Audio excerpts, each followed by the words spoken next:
Your family is just described so beautifully in this book. And Gurdeep, being your sister, also just portrayed wonderfully in the book. When you were in university, there was a chance for you to get a TSN internship. You document well how at the time you felt like you weren't good enough. Maybe they wouldn't look at someone like you for this internship. And it was like the day before the deadline, and Gurdeep really convinced you to apply and really helped you pull it all together in a short amount of time.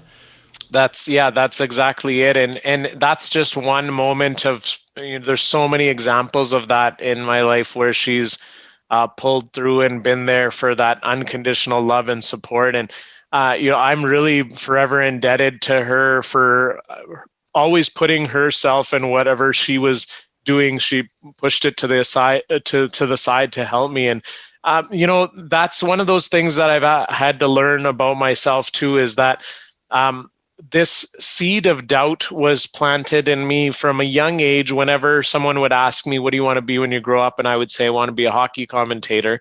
And they would kind of laugh, or they would be, there'd be a scent of sarcasm, Right. or it would just be blunt that, oh, okay, well, what do you really want to do? And then I had to figure it out quickly until I got these really blunt comments from, for example, a family doctor who said, well, no one looks like you on TV, especially sports. And, the chances of you getting there are very unrealistic. And then when I went to broadcast school too, like even just to get to the point of actually going to broadcast school, it was only because the small town of Brooks, the local radio station, I ended up getting a shot on there. And that's that door that opened just a smidge gave me that glimmer of hope to give it a shot. And then here I am in broadcast school, and then I have some professors and teachers saying that, you'd make a great producer. And they were trying to be realistic. I actually don't fault them. It's just that was the reality of the time. And so there were, I had comments of, you might not get a chance on the air, but behind the scenes, like you have great grades, you're smart, you'd make a great producer. Or if you had a shot on air, it might be news. It definitely wouldn't be sports. Here I am hearing all of that.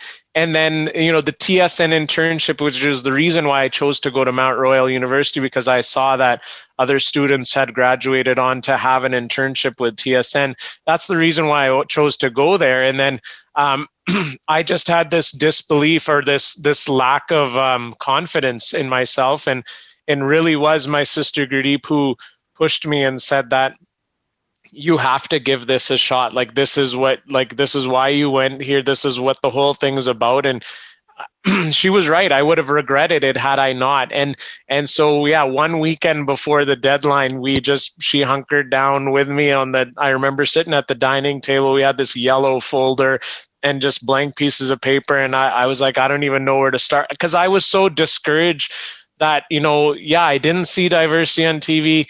And I was realizing that I was a long shot, that everything felt like it was a long shot that I even got on the radio in Brooks. It was a long shot that I got into the broadcasting program. Literally, there was no really real diversity in my broadcasting program at all.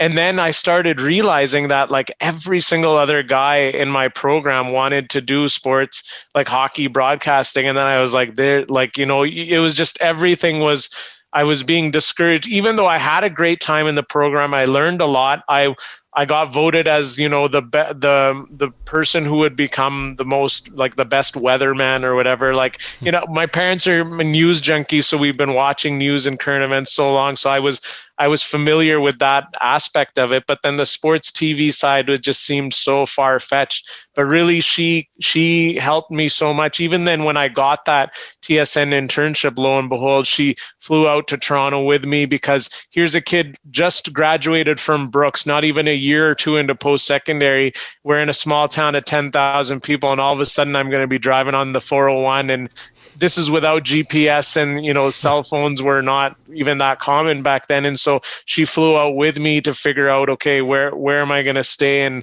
to make sure everything was figured out. And so it's just, and even when I had to pay for my own flights, fast forward to Hockey Night Punjabi, and we decided to take that plunge and take that risk of paying for my own flights. And it was all her, in terms of sitting with me to figure out, okay, this is how you should figure out which flights to book, which cars to rent, and this is the Excel spreadsheet that I've made for you to log everything so you can keep track of it. This is, for all of your taxes, all of this stuff you need to keep. Like, it's incredible. It's really incredible. But that doesn't even show, like, in terms of the actual love and support, and in terms of the fun we've had as hockey fans, or tabletop hockey best of sevens, and just like, we had a ton of fun. And I'm very lucky in that sense. It's not normal for siblings to have had that sense of camaraderie. We're 7-8 years apart, but we felt like we were best friends when we were growing up. So it's pretty special. That's amazing. It's so nice because, like, in hindsight, I'm sure you look back and you're like, well, of course I would become a successful announcer. But until you do that and you're the first person to do that, it seems impossible. And the fact that your sister had enough faith and encouragement behind you is really something special. Yeah, definitely.